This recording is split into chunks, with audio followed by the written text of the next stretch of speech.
we were getting to the club like 3 hours before to set up and get stuff ready. And my wife was like, why are you getting there so early? And I'm like, you don't know how important these events are. Yeah. They're so important to the members.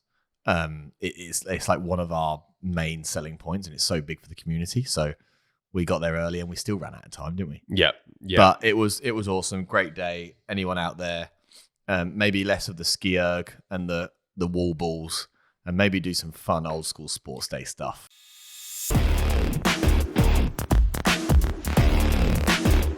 I feel tired this morning. I got to sleep in seconds last night. It was crazy.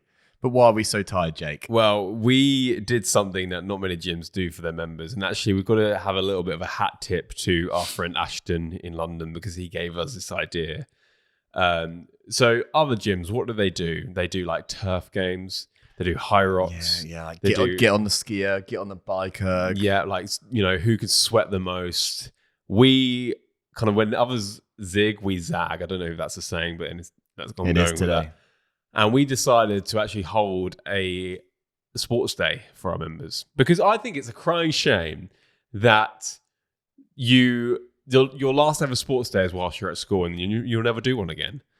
And unless you're a revamp member. And that's what we did yesterday. So, God, it took a long time to organise and a lot of effort, but it went down a treat. It did go down well. The four events that we ran during the sports day were egg and spoon race, where you had to chug a glass of Prosecco. I don't think you can chug a glass of Prosecco. You can chug. Have you never chugged one before? A glass of Prosecco. I don't. Yeah. Well. Yeah, like a glass of Prosecco. Chug it. You can chug anything, mate. Fair enough. Yeah. There you go. That's your that would go on a t-shirt. Smash a chug a glass of Prosecco and run back with the egg and spoon still intact. Yep. We did the bucket, pass the bucket of water when you're blindfolded, so over the top of the head, fill someone else's bucket up. That was funny. Yep. So many people just got soaked. And then we did apple bobbing, which Ash actually gave us the idea for. So where you run 30 yards, smash your head in the water, grab an apple, and then run back again with it in your mouth. That was funny. That was like a relay. And then we did tug of war, which resulted in a few injuries. Yeah, so we probably won't do tug of war next year, because that one was the one where, like, I mean, the minute the rope lost any tension is when everyone just kind of collapsed on the floor. Yeah, and we did it on our local, like the cricket club gave us the pitch for the day, which was awesome. So like the ground was rock solid. It was like doing it on concrete. But it worked so well. Everyone had so much fun. Then afterwards we did drinks and barbecue and stuff. And what a day. It was such a good day. Like, some of the lessons I learned from running a day like that, I think something we've always known really going into starting Revamp, which is people just want to feel like they're part of something. And through all the events we've done so far, I feel like that one was the one where it brought everyone together. Like, that was, I mean, it's very difficult to not feel closer to somebody when you are literally sat next to them and they're pouring water all over you. And I thought that day, like yesterday, did all of that. And we had like achievements at the end, a trophy as well to give to the winning team, like all of this stuff, which, yes, it took a lot of effort and a little bit more money than we thought it was going to, we thought this event actually was going to be the cheapest. Turned out it'll, yet again, we've overspent on an event. But I think that's just what makes us. And I'm, so glad we did it. I was like, we were getting to the club like 3 hours before to set up and get stuff ready. And my wife was like, why are you getting there so early? And I'm like, you don't know how important these events are. Yeah. They're so important to the members. It's like one of our main selling points, and it's so big for the community. So we got there early and we still ran out of time, didn't we? Yeah. But it was awesome. Great day. Anyone out there, maybe less of the ski erg and the wall balls, and maybe do some fun old school sports day stuff. Because, I mean, we've got some people who just like competition. We don't want to just have this sense of competition at Revamp. Like, we want like it to be like friendly competition, but also inclusive and accessible by everyone. Like, we've got some members here are like in their late 60s, got others who are, in their early 30s, late 20s. So it wouldn't have made sense for us to do a 100-meter sprint, because there's likely going to be one winner there. Whereas having this diverse range of stations like the egg and spoon and like, the apple bobbing just gave everybody a chance to compete, which I thought was good. Yeah, it was really cool. But yeah, it was. I mean, the next one now is going to be the Christmas do, so we better get organising. Well, we're starting to plan already, aren't we? We like to give members 2 months of notice before each event, so yeah, we need that one planned by end of September, mate. Wild. Gonna transition now into today's update. So obviously, if you've followed along with what we're doing, we announced that we're going into a second new location in Housestead, and we thought we'd take you all for the ride and actually go through exactly what our launch process is, talk you through all of the steps as we go. Last week we talked about obviously meeting the landlord and how that all turned out, the lease itself, the location, all that kind of thing. What our plans were. And now we're like 3 weeks into launch. Yeah. So we sent out the first lead up letter. That got loads of subscribers to the waiting list, which is awesome. So then now we had to send out our second one. So shall I give you an update in terms of the numbers of how many people we have on the waiting list as we speak? Yes, please. This week we did the vote poll, didn't we, for the sign? Yeah, so I'm going to go through that in a second. So yeah, we've got 443 as we speak on the waiting list. Okay. So a lot of that has obviously been attributed to Facebook ads, some of which has also been attributed to the Facebook groups. So there's been a mixture of people that have either come from ads or from the Facebook groups. Yeah. So yeah, it's looking good at the moment. Like ahead of schedule. Yeah, way ahead of schedule. The greedy person in me says I would really want 1,000 on that waiting list. You keep saying you want 1,000. Yeah, because we'd never hit 1,000 before. But I think it would be more realistic between 700 and 800, maybe around 700. I think. Yeah, I think so as well. You got to, as we start going through this process, the whole idea is to start broad and start educating on what the product is, because one of the things we did with Hadley was at the beginning, we're like, a new gym is coming to town. So that's going to get everybody who's interested in a gym or what they perceive a gym is, which, for a lot of people is a leisure centre with changing facilities and swimming pools and things like that. So a lot of the questions we got early on were like, do you have a sauna? Do you? Like, nope. Do you do body pump classes? Exactly, yeah. And so as time goes on and as people start to realise actually what kind of product we offer, that's where I think we're going to start maybe getting people perhaps who are a little bit more qualified in terms of somebody that actually wants to join. But not as many people, I'm thinking. That's my kind of like my take on it. Yeah, no, I think that's accurate.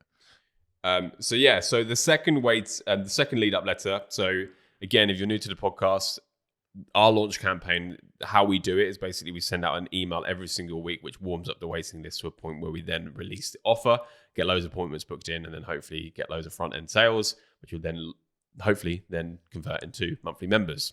So this whole process at the moment, this initial kind of 2-month period, but that we're leading up to the launch, we have what we call these lead up letters, which are these weekly emails. So the first email we sent was the location. So we revealed the location. And the idea is that we take people from the Facebook groups locally and divert them into our waiting list. So we can go from a rented platform, which is Facebook, into an owned platform, which is our email list.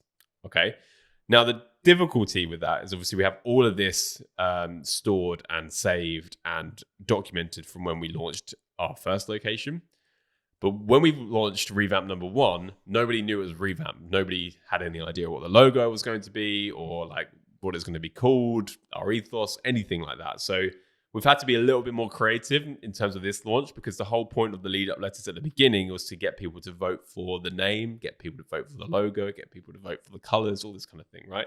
And we already have that. So we had to kind of figure out a way that we can still get people to vote for something. But obviously it's not going to be a logo because the logo already exists. So what did we do? We wanted people to vote for the sign, which is obviously the front sign, which is roadside. What that's going to look like. So Jake put together 4 mock-ups, 1, 2, 3, and 4, and then very, very simply put that into the Facebook groups and got people to comment below 1, 2, 3, or 4, whichever was their favorites. And over the Facebook groups that we posted in, there was like 40, 50 comments in every single one. Like literally straight off the bat, wasn't it? So it did the job. It did exactly what we wanted it to do. Took people on that journey.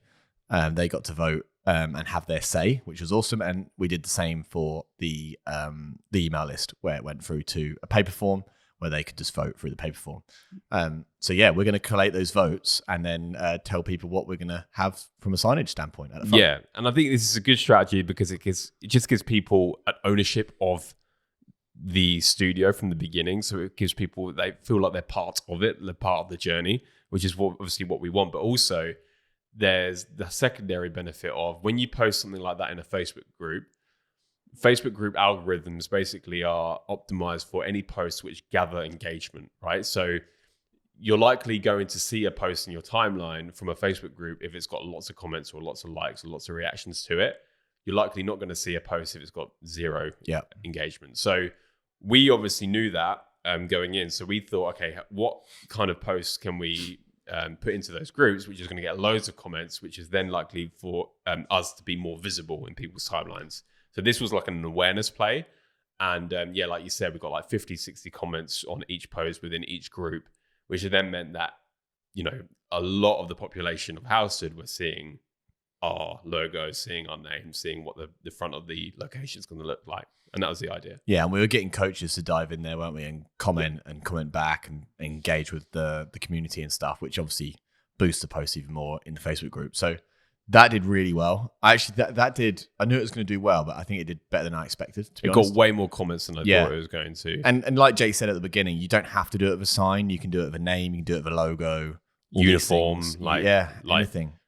Again, we were talking about this last night about the signs or the traits of a successful gym owner versus one that perhaps isn't.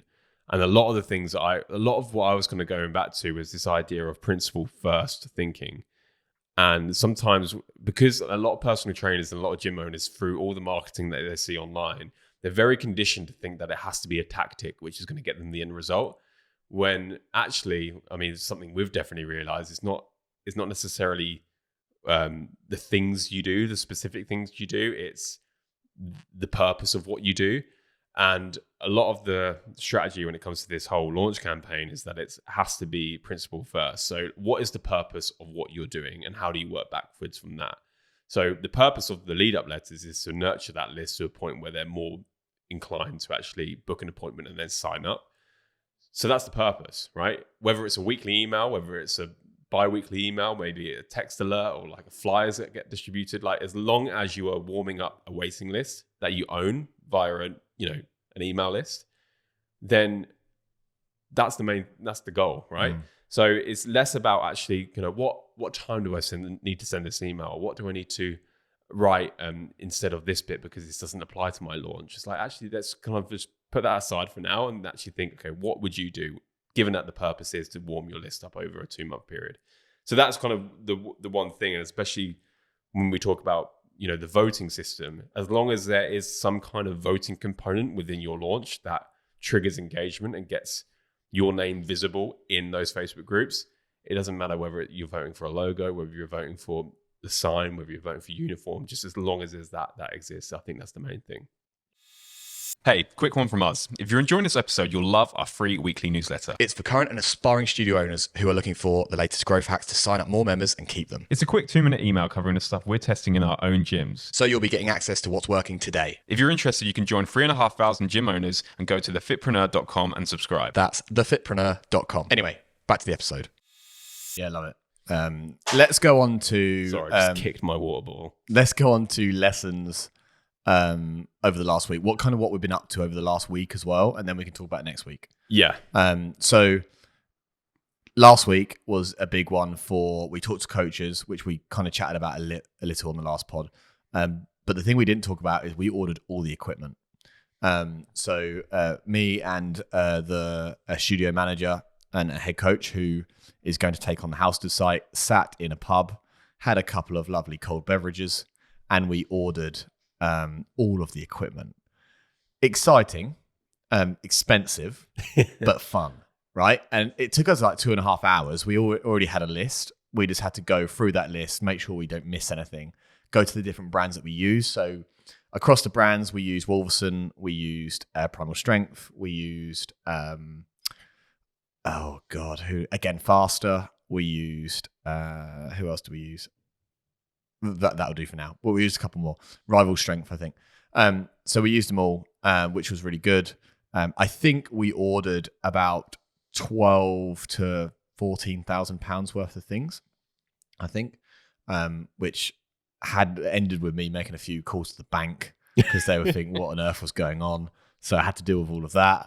But yeah, it was fun, and we ordered everything we needed. So it's going to be fully kitted out. All of that stuff arrives next week in my big location.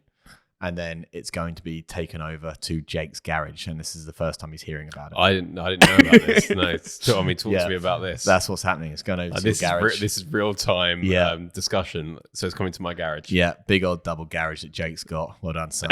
And it's going to go in there, and then it's going to head to the location once the floor's down. Got you. So the floor will go down, which kind of takes us into this week, because I've got a meeting with the floorer today. Yep. We've got a meeting with 2 more coaches on Thursday, which would be good because we're going to hire 2 coaches to support our studio manager head coach. The one that we had, by the way, just a quick one on last week, had a girl come in last week to chat to her. She was lovely. And the awesome thing about her, which I really liked and you liked, was that she reached out the next day with a follow-up email, just saying how nice it was to see us. The project looks amazing, and I'll speak to you soon. It's little things like that really make a big difference to a hirer. So just a quick tip there. If you're looking to jump into a studio and be a coach, always follow up with like a good email and maybe some observations or follow-up questions and things like that will help. This week's big again with meetings and some milestones hit. And I had a little think about milestones, Jake. Should I go into this? Yeah. This is the way that we roll with this podcast, at least for the near future, is that this is just kind of no notes. Like it. I mean, just milestone perspective. We are starting sales consultations for Halstead on the 30th of September. We have first sessions going on the 21st of October. So that's kind of where we sit. Now, I want full security installation with alarm, music, everything in, cameras, done by the 14th of September. I want signage done by the 10th of September. And then the floor, ideally before the security stuff goes in. So by the 10th of September as well. And then I want equipment in by like the 20th of September. So we can actually be ready. It can be fully kitted out, ready to go by the time you take sales consults. So then our consults aren't sitting there wondering what it's going to look like. I think that's always a good idea to have it ready. Yeah, or at least kind of have it like session ready. Yeah. And if you can't have it ready, show some graphics within your consult deck to show them kind of what they're going to be walking into and how exciting it is. So that's kind of just my timeline. I want that studio to be ready by consults. So then we can have like relaxing / very busy October, taking consults in that first 3 weeks so we can be ready for launch party. And that's another thing, again, talking about lessons and challenges and things like that. Like this location is about an hour away from each of us. So it just meant that this time around, we have to be super organized in terms of what we want to achieve when we're there. Whereas with this place, it was just like, oh, can you just pop down there and just, check on something or just let those people in and, whatever. Whereas like with Halstead, we have to be structured. Yeah, we've had to be way more organized this time around, haven't we? Yeah, definitely. Like we want to go there and achieve 2 or 3 things rather than going to just do one thing. Yeah. So like boxing all of our meetings into one afternoon has been key. Yeah. So Thursday, obviously, we've got 2 coaches, but we're also seeing a contractor as well.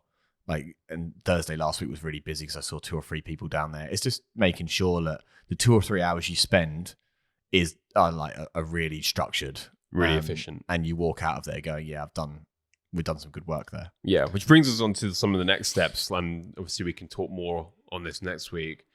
But like one of the things we want to do fairly early as well is land some local business partnerships. Yeah. And we talked about this through multiple different ways in the past. And definitely if you go back a few issues in the newsletter, we add a little bit more detail on this. But the reason we want to do this is because, we have an ethos at Revamp, being, a local fitness studio, is that we want to give back to the local community because it's often that local community that's signing up with us as members. So this is our way of basically giving back to them who are giving to us. Your money staying in the town. Yeah, exactly. Yeah. So one of the ways that we can do that, because we feel like we have this like unfair advantage in that, we're both very experienced in marketing and sales. And, for a lot of local high street businesses, that might not be the case.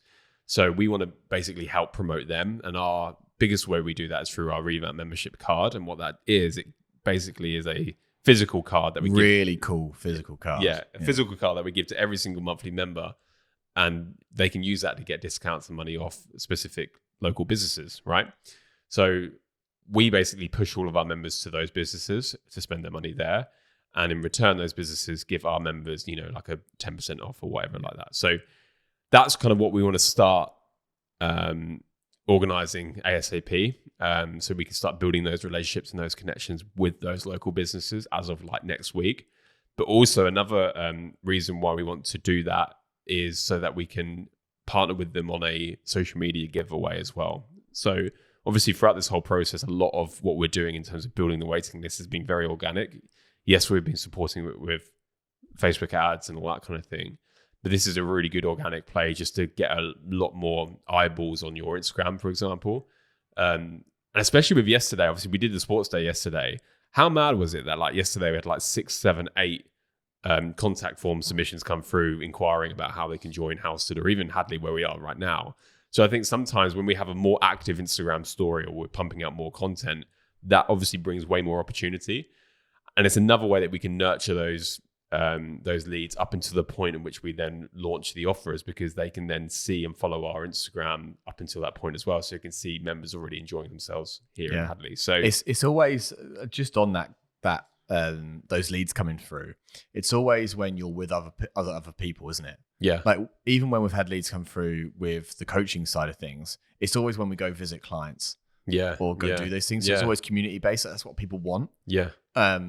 It's always interesting. Yeah. No, it's definitely true. And I think, so that's kind of the reason why we're doing that. When we opened up location number 1, obviously, like I said, we didn't exist. So the whole point of the Instagram giveaway was not only so that we could form those relationships early with those businesses, like I said, but also to generate all that attention on our new Instagram. So we didn't actually launch our Instagram channel until this point in the launch process last time. So we didn't have an Instagram or a website or anything like that. We just went straight from Facebook groups to an email list. Yeah. So what that did, it had this like big thunderclap moment where we had loads of followers on our Instagram because obviously they wanted the giveaway. And it means we could have that kind of social proof there already and that credibility there where we actually have people that follow us. Yeah. So that's the goal here. Do you want to talk about the big thing that's happening this week for just our members, which is the Google review campaign and why we're doing it? Yeah. I mean, you probably speak more to this because you actually help facilitate a lot of it, but the timing was something that we discussed. Yeah, sure. So we want to run a Google review campaign with the goal of getting to 50 Google reviews just in one or 2 days. And the reason why we want to do that is obviously for when Housted members, when Housted people go onto and search us up on Google, they're going to see loads of 5-star reviews, which is going to help obviously with booking consults and all those kind of things. So that's kind of the main reason why we do it. But we haven't actually asked our members for Google reviews or anything like that. We have a very kind of subtle sign on our screen, don't we? Yeah. So basically saying like there's a QR code there saying if you've enjoyed today's session, feel free to leave us a Google review. And it's very, very subtle and no one really sees it. But we wanted to put out something to get 50 Google reviews. So we're going to email and text over 48 hours our members, pushing them to hopefully leave us some kind words and 5 stars or however many stars they think on Google review. And then we're going to put all of the people that did into a hat and draw out the winner for a £100 restaurant voucher as a thank you. So we're going to do that this week. But we talked about doing it last week. And you decided that you wanted to just postpone it until today, until after sports day, which I didn't think about, but Jake, being very clever, thought about, because obviously people had such a great time yesterday and they're on a high and they had a whale of a time. So they're more likely to go, oh God, yeah, just give those guys a review, which is awesome. So we're going to do it today and tomorrow. And we'll let you guys know next week the results of that review campaign. But the goal is to get 50. So again, more social proof for those Housted members of the public. Yeah, and I think like if you're thinking about doing a similar approach, like just make the price good, because you got to ask yourself, like, what would you pay for a positive Google review? And those things are like gold dust. If you can get like 50 really positive, in-depth reviews on Google in 48 hours. And somebody then who's thinking about joining you, they search your gym name into Google, like those are the first things that they're going to see. So I think they're hugely valuable and something that is definitely worth investing in. So obviously the good, the reason why we're doing this is that we can actually gamify it a little bit as well. So we can give people the chance of winning, and obviously the least amount of people that do it, the more chance of winning. So we want more and more people doing it, so that we can actually make it a little bit more fun. So that's on the list this week too. Yeah, I mean, is that everything for this week? I think so. Have we given a good update there? Yeah. Like obviously the next lead up letter will be going out next week, which is just an announcement of us having the keys, so we can be inside the actual location with a picture of us and start again building that buzz. Yeah, I think what would be a really good pod, Jake, over the next few weeks, maybe when we've stopped this mini series, is actually talking about like what our goals for the business are and taking people through how we're making it better, how we're streamlining it to make it a proper machine. Yeah, I think that'd be quite cool. Definitely something which is top of mind at the moment, isn't it? Of actually kind of the plan, the grand plan, because Jack and I, we often work in very short sprints, and now we're starting to think more structurally and operationally, and actually how we can take this business to where we want to get it. How we can scale it properly. I put a good post out on LinkedIn a few days ago, which did really well about this. Yeah. And asking people to poke holes in my plan. So yeah, I'm excited to talk to that. Maybe we'll talk about that over the next few weeks after we've launched. 100%. Well, that is everything. Have an awesome week, everybody that's listening. Oh, remember as well, talking about reviews, if you want to like, comment, and subscribe, do all of that kind of thing. We're on YouTube, we're on the Spotify, we're on Apple Podcasts, wherever you're listening to this. And also we've got our newsletter as well. So make sure you go and subscribe to that. That's my ask for today, and hoping because we've left you on a high, you'll do it. Thanks, guys.